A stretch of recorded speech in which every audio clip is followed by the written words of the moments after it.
আসসালামু আলাইকুম। আমি advocate Sheikh Zuber Hossain, the legal solution law ফার্মের পক্ষ থেকে সবাইকে শুভেচ্ছা ও অভিনন্দন। আজ আমি আপনাদের মাঝে সাম্প্রতিক সময়ে ঘটে যাওয়া একটি বিষয় নিয়ে আলোচনা করতে চাই এবং এই সংক্রান্ত বিষয় নিয়ে আমাদের যে বাংলাদেশের আদালতে বিভিন্ন ধরনের মামলা মোকদ্দমা চলে তার সাথে একটু রেলিভেন্ট করতে চাই। তো চলুন আমরা বিস্তারিত আলোচনায় যাই। এই যে গত ২ দিন ধরে যে চাঞ্চল্যকর একটা বিষয় যে আরাবি ইসলাম সুবা নামে একটি মেয়ে যার বয়স ১১ বছর এবং বাড়ি হচ্ছে বরিশালে। এই মেয়েটির মা কিন্তু ক্যান্সার রোগে ফুসফুস ক্যান্সারে আরকি আক্রান্ত এবং বাবা খুবই ভারাক্রান্ত অবস্থায়। কারণ মা যেহেতু অসুস্থ রয়েছে, মেয়ে রয়েছে এবং তার নিজের স্ত্রী ফুসফুস ক্যান্সারে আক্রান্ত হয়েছে। তো তাদের মধ্যে কিন্তু এক ধরনের একটা মানসিক যে সমস্যা কাজ করে, যে প্রেশারের বিষয় সেটি কিন্তু রয়েছে। তো কয়েকদিন আগে তারা কিন্তু ঢাকায় আসছে। সাথে মেয়েটাকে নিয়ে আসছে চিকিৎসা করানোর জন্য। এই মেয়েটা ওই ঢাকায় আসার পর থেকে কিন্তু নিখোঁজ হয়ে যায়। অর্থাৎ এই মেয়েটাকে আর তারা খুঁজে পাচ্ছে না। তো এই বিষয় নিয়ে পুরো বাংলাদেশ জুড়ে একটা তোলপাড় অবস্থা। নিউজে এমন কোনো চ্যানেল নাই, এমন কোনো সংবাদপত্র নাই, যেখানে এই মেয়ের সম্পর্কে কোনো নিউজ আসে নাই। মেয়েটির বয়স ১১ বছর। তো যখন ওই মেয়েটিকে উদ্ধার করা হলো, মেয়েটির বাড়ি হচ্ছে বরিশাল। একে উদ্ধার করা হয়েছে নওগাঁ থেকে। নওগাঁ যে আপনার র‍্যাবের ৫ ইউনিট আছে, সেখান থেকে তারা উদ্ধার করেছেন এবং উদ্ধার করার পরে যখন তাকে জিজ্ঞাসাবাদ করা হয়েছে যে, তিনি কেন এখানে এসেছেন বা কী কারণে এসেছেন, কোথা থেকে এসেছেন, বাবার নাম কি? বিভিন্ন বিষয় সম্পর্কে যখন তাকে প্রশ্ন করা হয়েছে বা জিজ্ঞাসাবাদ করা হয়েছে, তখন কিন্তু বিশেষ যে চাঞ্চল্যকর একটা ইনফরমেশন তিনি তিনি কিন্তু বের করে দিয়েছেন এই জিজ্ঞাসাবাদের মাধ্যমে। তো এখানে আসছে যে মেয়েটি বলছে যে তার সাথে একটা ছেলের সাথে সম্পর্ক ছিল, প্রেমের সম্পর্ক। ২ বছর আগে টিকটকে তার সাথে পরিচয় হয়। এই ২ বছর আগে টিকটকে যখন তার সাথে পরিচয় হয়, সেই ছেলের সাথেই তার কিন্তু পলায়ন করার একটা বহুদিনের ইচ্ছা ছিল। কারণ পরিবারের সাথে তার ভালো লাগতো না। তো এই ভালো না লাগার থেকে তারা পরিকল্পনা করে যে একটা না একটা সময় তারা পালিয়ে যাবে। তো এই যে আসলো গত কয়েকদিন আগে, আসার পরে সে কিন্তু ওই ছেলের সাথে কনট্যাক্ট করে এবং এক পর্যায়ে কিন্তু এই ছেলের সাথে তারা পালিয়ে যায়। তো আমরা দেখেন কি একটা পরিবেশের মধ্যে আছি। এই যে ছেলের, এই মেয়ে ২ জনেরই কিন্তু বয়স খুবই কম এবং এরা সামাজিক যোগাযোগ মাধ্যম TikTok থেকে আ আপনার প্রেমের সম্পর্কে তারা কিন্তু এইরকম ধরনের একটা আ অপরাধের কিন্তু আ দ্বারপ্রান্তে তারা চলে গেছে। তো এই যে তারা অল্প বয়সে তারা একটা সিদ্ধান্ত নিল এবং তারা বিয়ে করার জন্য ওই ছেলের হাতটি ধরে পালালো। এই বিষয়টা নিয়ে কিন্তু আমাদের কিন্তু অনেকগুলো প্রশ্ন জাগে। যেমন ধরেন, আমরা যদি আলোচনায় আসি যে একটা মেয়ের বয়স কত হলে সে আইন অনুযায়ী বিয়ে করতে পারে? একটা মেয়ের বয়স কত হলে সে নিজে সম্মতি দিতে পারে, অর্থাৎ লিগ্যাল কনসেন্ট দিতে পারে? সেই বিষয়গুলো কিন্তু আইনে কিন্তু বিভিন্ন জায়গায় কিন্তু আলোচনা করা হয়েছে। এই কনসেন্টের বিষয়টি যদি আমরা দেখি, আমরা এখানে দেখব যে দণ্ডবিধির যে ৩৭৫ নাম্বার যে ধারাটি আছে, ধর্ষণের যে সংজ্ঞা, সেখানে কিন্তু একজন মেয়ে সম্পর্কে মা বলা হয়েছে যে সে কখন কনসেন্ট দিতে পারে বা তার কনসেন্টটি কখন গ্রহণযোগ্য হবে আইনগতভাবে। এবং আমরা যদি চিন্তা করি যে বাল্যবিবাহ নিরোধ আইন ২০১৭, এখানে কিন্তু একটা বিষয় আলোচনা করা হয়েছে যে কখন একটি মেয়ে বিবাহ করতে পারবে বা কখন একটি ছেলে বিবাহ করতে পারবে। এখানে মেয়ের ক্ষেত্রে ১৮ বছর এবং ছেলের ক্ষেত্রে কিন্তু ২১ বছরের যে বয়সের কথা সেটা কিন্তু উল্লেখ করা হয়েছে। তো আমাদের এখন প্রশ্ন জাগে, কোনো মেয়ে যদি কম বয়সে যদি বিবাহ করে, সেক্ষেত্রে কিন্তু তার এই বিবাহ কিন্তু আমরা অবৈধ না বললেও এই বিবাহকে কিন্তু আমরা শাস্তিযোগ্য বলব। কারণ আইন অনুযায়ী বাল্যবিবাহ একটি শাস্তিযোগ্য অপরাধ।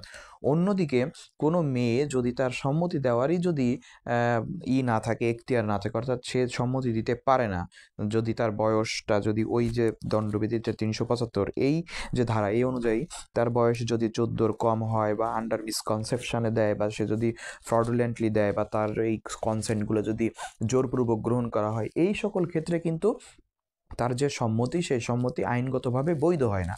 তাহলে এখন প্রশ্ন হলো যে এই যে অবৈধ সম্পর্ক, এই যে প্রেমের সম্পর্ক, পরকীয়ার সম্পর্ক, এই যে অবৈধ সম্পর্কগুলো, এই সম্পর্কগুলো থেকে কিন্তু বিভিন্ন ধরনের গুরুতর অপরাধ কিন্তু হতে পারে। যেমন আমরা যদি দেখি নারী ও শিশু নির্যাতন দমন আইন ২০০০ এর যে ৭ ধারা, সেখানে কিন্তু আপনার অপহরণের মামলা হতে পারে। অথবা আমরা যদি দেখি আপনার নারী ও শিশু নির্যাতন দমন আইনের যে আপনার ৯ ধারা, সেখানে কিন্তু ধর্ষণের অপরাধ হতে পারে। অথবা আমরা যদি ওই পেনাল কোডে চলে যাই, যে ৩৬২ সেখানে কিন্তু অ্যাবডাকশনের একটা বিষয় রয়েছে, সেখানে কিন্তু অপহরণ হতে পারে। বিভিন্ন ধারাতে কিন্তু এটাতে অপরাধ কিন্তু হতে পারে। তো এই অপরাধ যেখানে ডিফাইন করা হয়েছে, এখন আপনি আপনার প্রেমিকের উদ্দেশ্যে রওনা দিলেন, আপনার বয়স কম, আপনার বিবাহ করার বা কনসেন্ট দেওয়ার যে বাংলাদেশী যে আইন, সেই আইন অনুযায়ী আপনার বয়স হয় নাই। সেক্ষেত্রে আপনি কি করলেন? সেক্ষেত্রে আপনি যেয়ে কিন্তু একটা কনসেন্ট দিয়ে দিলেন, বা আপনি সেই ক্ষেত্রে আপনার প্রেমিকের সাথে দেখা করার জন্য আপনি কিন্তু রওনা দিলেন। তখন কি হবে? পথিমধ্যে দেখা গেল আপনি গুম হয়ে গেলেন, বা আপনাকে কেউ ধর্ষণ করলো। তো সবার আগে ধরা খাবে কে? সবার আগে ধরা খাবে আপনার প্রেমিক। কারণ আপনি লাস্ট কার সাথে যোগাযোগ করেছেন? আপনি আপনার প্রেমিকের সাথে যোগাযোগ করেছেন। এই ক্ষেত্রে কিন্তু সবার আগে আপনি ধর্ষণের আসামি হবেন, আপনি কিডন্যাপের আসামি হবেন, আপনি মার্ডারের আসামি হবেন।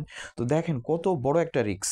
তো আমাদের ছেলেমেয়েদেরকে যারা এই বিষয়গুলো অনুধাবন না করেই শুধুমাত্র খামখেয়ালিপনা করেই যে একটা ডিসিশন নিয়ে ফেলে, তাদেরকে উদ্দেশ্য করে বলতে চাই, আপনারা আগে বাঁচার নিজের চেষ্টা করুন।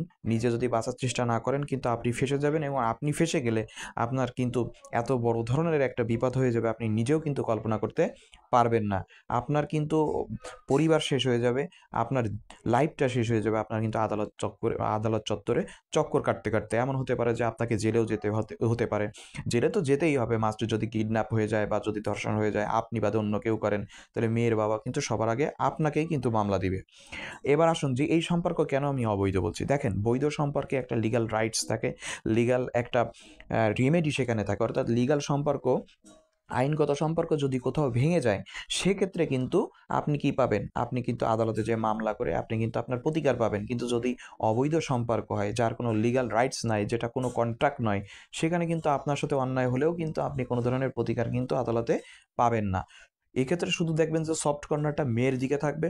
তো দিন শেষে কিন্তু মেয়ে যদি ঘুরে যায়, তাহলে আপনি কিন্তু জায়গায় শেষ। অর্থাৎ আপনার কিন্তু আর কোনো ধরনের প্রতিকার নাই। তখন আপনাকে কিন্তু জেলে যেতেই হবে।